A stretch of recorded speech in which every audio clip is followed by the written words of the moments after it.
So when I started, one of the other things that was a little unnerving is almost the daily opportunity that was put in front of me to fund different faculties' ideas. And these are all great ideas. But I had no framework to make these decisions, and I did not and do not have unlimited resources. So I looked at a strategic plan that Dean Andrews had done in 2016. And if you look, these are things nobody could argue with, right? We want to have a portfolio of world-class research. We want to attract the very best faculty, trainees, and students, have a campus that inspires, and really facilitate collaboration. I wouldn't argue with that either, but then I said to myself, well, how do you do that? What are the tactics? What are the types of investments you need to make? So we started a research planning process. Started out with a committee of about 18 faculty, including our 2 Nobel laureates who participated in every meeting, which I thought was a real testament to their commitment to Duke, to really talk about how do we go forward in terms of attracting the best faculty, doing the best science, making sure we have the appropriate resources.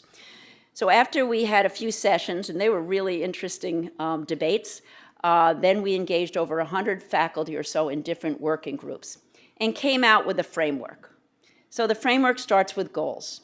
First of all, the One Duke alignment across the enterprise is something that campus is thinking about, we're thinking about, all of Duke is realizing that this is something we have to actually make very tangible. A second is the continued focus on basic discovery science. I think most of you have probably heard Bob Lefkowitz's passionate post-Nobel laureate narrative that if you look at things like Nobel Prizes or National Academy membership or Lasker awardees, Duke doesn't seem to have the same numbers as other institutions. Now, we're about 300 years younger than many of the institutions, but nevertheless, we have a lot of pride, and that narrative really continued to be a point of discussion where the idea is we have to keep thinking about how do we attract new scientists to Duke. Clinical impact through translation. I think we've all realized there's a significant gap of Duke between discovery science and translational science. And so a lot of thought going into how do we bridge that. Leadership in quantitative science is a no-brainer. Campus began the quantitative initiative a couple of years ago. The Forge is really growing that. The idea that we want to be an institution that really is known to use quantitative science in all aspects of our work. And then, of course, a nod to Scott Gibson, financial sustainability. So with those are our goals, their core strategies. Attract and nurture outstanding scientists. I'm going to talk to you about some of the exciting initiatives there. Build early translational capacity. Align and evolve clinical research assets for greater impact. This is all about how do we integrate closer with our clinical enterprise, and how do we have a vision going forward for new models of clinical research. Stimulate advances in cross-cutting areas. So we are not picking one area and saying this is what we're going to succeed at. I think all of us know that science moves so rapidly that by the time you make that decision, you've probably missed the opportunity. But there are broader cross-cutting areas like the intersection of medicine and engineering. That is a no-brainer. We have a terrific dean of engineering who loves to collaborate, lots of opportunities there. As I said, data science, a no-brainer. So there are some cross-cutting areas that we will focus on. And then establish a new operating model for research success. This has to do with how we leverage our resources. How do we invest in our cores? How do we build integration with our health system? How do we build a better infrastructure? Now, there's some critical enablers to all of this. The first is the best practices for research integrity and accountability. We will get tripped up if we don't hold this, each one of us, as our responsibility. A second, which I think we have a lot of room to grow, is really pursuing transformational philanthropy. So what are our best big ideas that they're so exciting that we would attract philanthropic dollars to support? The Duke brand is really important, and so how do we continue to use the Duke brand and build our reputation? How do we facilitate industry partnerships and support entrepreneurship and commercialization? Academic IT is cross-cutting enabler, and I talked a little bit about our reorganization there. Optimizing processes for space. We are, despite the fact that we have a new building, we are predicting that we're going to be, again, out of space very soon, so we really have to optimize the space that we have. And then really to continue to stimulate and support a culture of collaboration and diversity. So the whole plan is going to be online in a couple of weeks, so I'm not going to go over it all. I just want to say we were very data-driven. And when the committee saw some of the data, they came up with a couple of conclusions that have informed some of the details of our plan.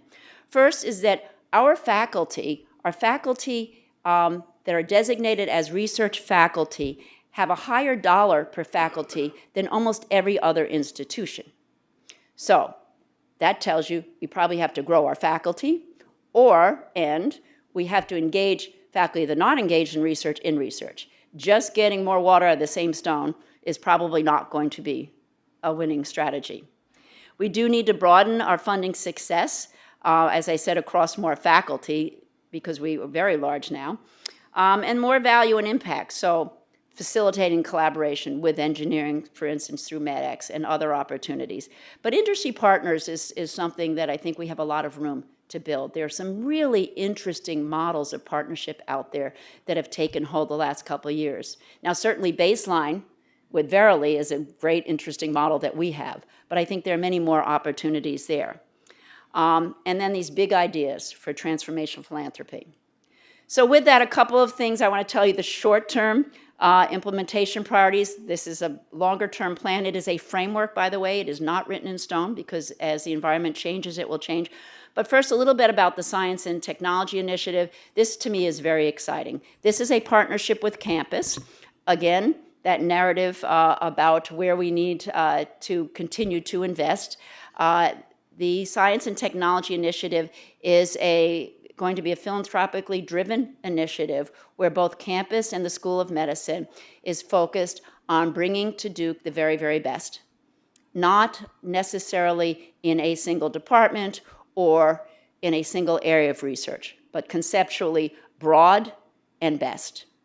And hopefully this fall, we're going to have an announcement of a very significant gift to catalyze that opportunity. So the idea is not to take from our current funding and sprinkle it around, but to really engage philanthropically to expand funding. We are establishing an associate dean for and an office for physician sciences development, as I told you, to really take advantage of those grants that we got. I like to say something for everybody, so really, really working on expanding collection, providing seamless access and strengthen governance around biobanking, expand bioinformatics, recruit an industry relations lead, and we're thinking of doing this with campus. So I mentioned that we really think there's opportunities for industry partnership that we are not currently pursuing, and some of that will really involve somebody looking at this full time, not only to know what we have internal to Duke, but what are those partners external to Duke. So we'll be doing that, I think, with Sally Kornbluth on campus. Integrate clinical research assets. So this is all about how do we combine our clinical enterprise with clinical research, with our clinical data, to really be able to have what Adrian has coined our learning health units, and I'll tell you a little bit more about that. Begin to develop an implementation science network. When I started, I was very aware of the fact that our genomics community was still trying to figure out what our organization is post the deconstruction of IGSP. And so we came up with a very exciting concept called the Genomic Medicine Collaboratory. We have a lot of strength in genome science, but it doesn't sit under an umbrella. And so we're really not able to recognize it as a community. And so the ideas that came out of this planning is to build a community, not a building, but a community that really brings these investigators together, opportunities to figure out where we have gaps, where we need to recruit. Our cores, we do know we have 79 cores. That's astounding to me. So we really need a scientific advisory committee to really ask, are we investing in the right technology? Are we staying on the front end of technology? And the corollary of that is, what technology do we need to stop doing here because now it's so cheap outside of Duke, we don't need to have a core. So we really need a group that's looking at this regularly. Same with space management. So these are just some of the priorities, but the details will be in a document, as I said, which will be online. But just to give you an idea of what a learning health unit looks like, it really brings together clinical service, clinical research, and data science to answer questions and to have the expertise to answer those questions. And the idea is we'd start around certain clinical units rather than go broadly at Duke to get this right. Okay, what about education? We did announce a new Dean of Admissions, Linton Yee, who has been very involved in admissions for a number of years, rightfully earned the role of the Associate Dean for Admissions. Larry Crawford is going to be the Vice Chair of the Admissions Committee, and Andrea Liu is a key asset to the whole process, will be Assistant Dean for Admissions. So, education milestones. About a year ago when I started, Ed Buckley and I would talk a little bit about what's going on in kind of the education environment. I went to a few AAMC meetings, and I went to education because that's an area that I wasn't as up to date. And I was amazed at some of the innovation going on, particularly in the new schools. They're not encumbered by a past, so they can kind of imagine a future. So Ed started a curriculum reform initiative, and it has been incredible with the work that's been done. Started just a couple of months ago, charged 3 groups around early clinical experience, integration of basic science and clinical science, and really looking at curriculum to come up with transformational big ideas. I sat through 3 hours of Friday. The ideas were just flowing. So just to kind of whet your appetite, the Duke Medical Universe. This is a portal that a student can see basically his life at Duke or her life at Duke. Everything from course material to evaluations to whether you're meeting milestones. A student EHR sandbox, novel curriculum frameworks, clinical boot camp. Throughout the day, the morning was integrating data science and health equity in all that we do.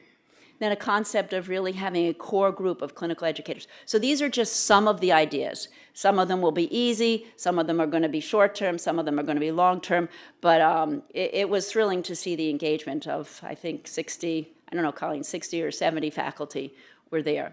Kenny Raleigh initiated our first Cultural Determinants of Health and Health Disparities course this past fall.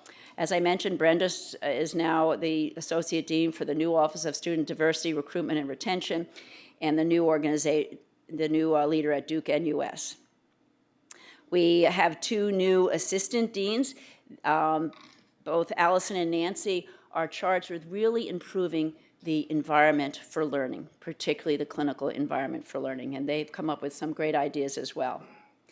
So, we're so successful, we overshot this year. We have our largest class ever, thanks to Ed Buckley and his team. We have 129 students. He tells me it'll be okay, right? You think?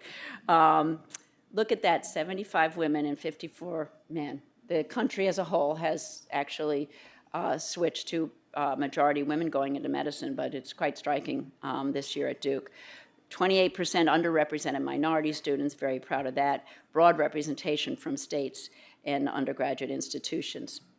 Match day, always a fun day in the academic life of medical school. Very proud of the fact that our students are choosing a broad array of specialties and being matched at the very best programs. We have a number of learners, and I'm getting to know all of them.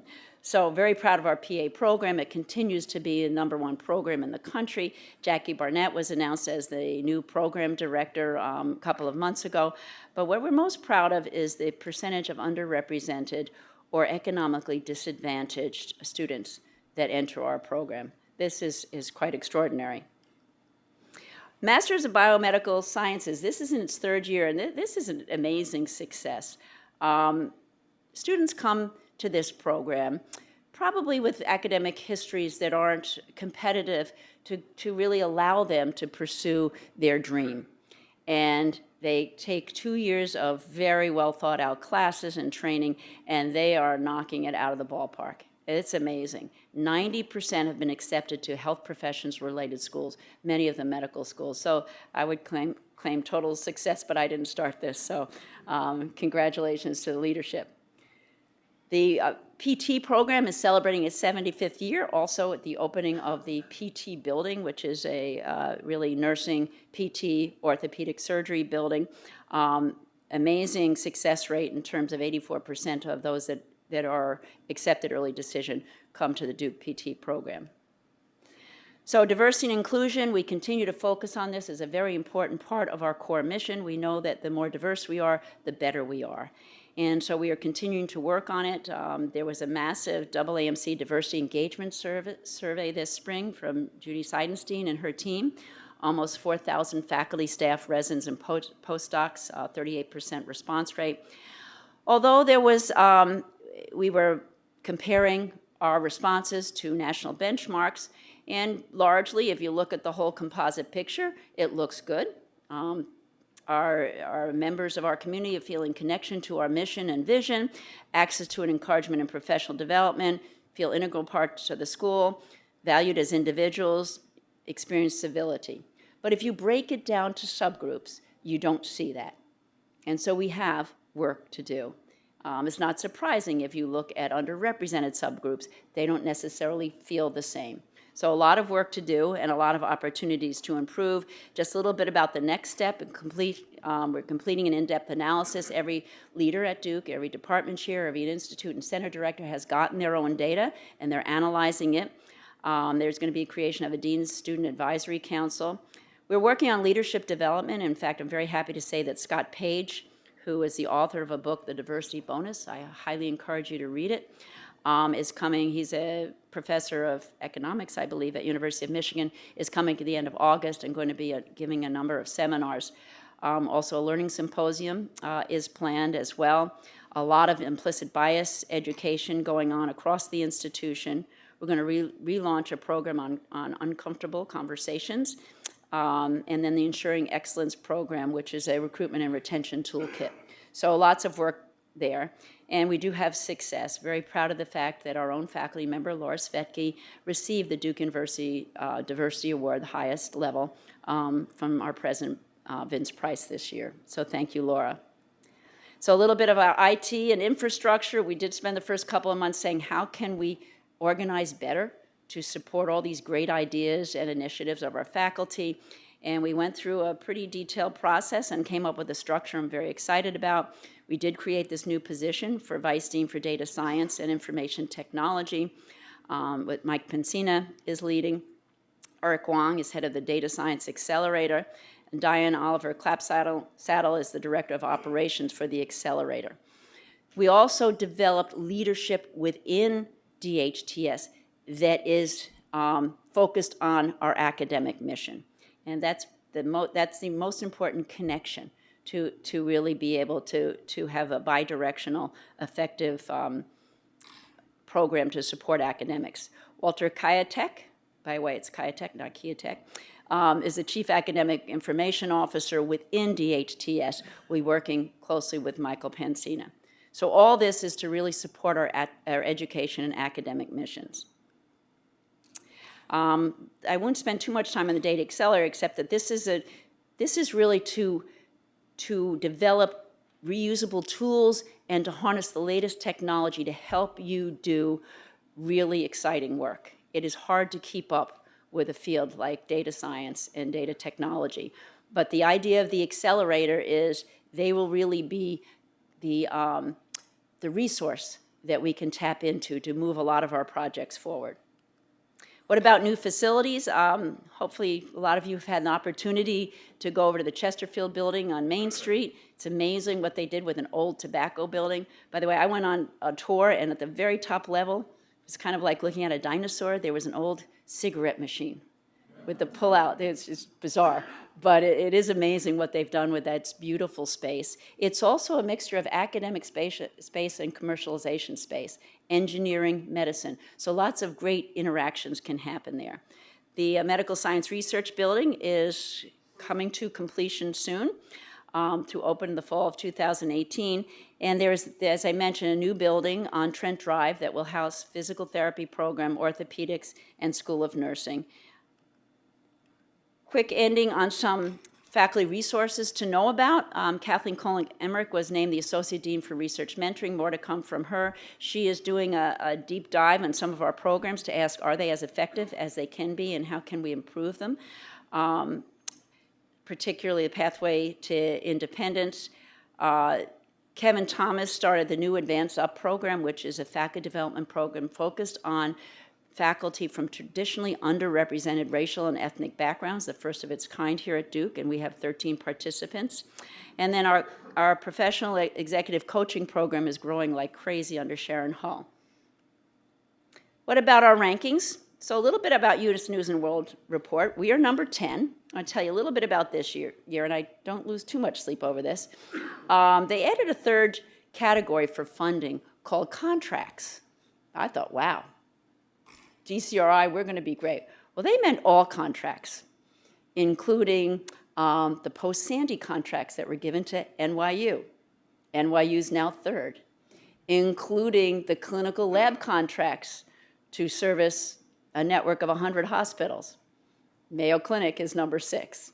So you never know what happens to these rankings. We managed to do okay. We basically held our own, but many of the top programs were bumped out. I don't worry about that too much, except that you can see how just changing some of the ways these rankings are done without any major change in your institution, it can be a little unnerving. Though the other thing I want to say is a lot of the rankings now are dependent on your NIH, all of your funding. So it's NIH funding per faculty member, it's contract funding per faculty member, and foundation funding for, so the number of faculty matter. And so that's something just we need to be thoughtful about, is who do we declare as our research faculty. But in terms of NIH awards, we're just doing great. And we continue to have a robust success in acquiring NIH funding, and really a significant increase over the last year. So I thank all of you for those efforts. In terms of philanthropy, when I don't have a solution, I always say it's philanthropy. So it's philanthropy. But we really are excited about some of the new ideas we have in terms of philanthropy, engagement of our basic science departments and our centers and institutes, as well as our clinical departments. And we do pretty well here. We want to do better. So we really look forward to new opportunities there as well. So the School of Medicine is well positioned for a changing future. And if nothing else about this job, it is a time of change. Whether we're talking about our clinical mission, our research mission, or our education mission. I would argue it is an exciting time for change, and I expect us to lead it. We have a foundation of success. We have a strategic framework, although it is a living document. We have very engaged partners across campus and DUHS. In fact, I've had members of our community say they have never seen such alignment between campus, school, and health system. So what a great opportunity. Outstanding faculty, continue to recruit and attract the best students, broad portfolio of research, world-class providers, and a very strong, great partner in the health system, and committed in support of alumni and friends. So we need to leverage all of our assets and opportunities to lead and embrace the change. Thank you.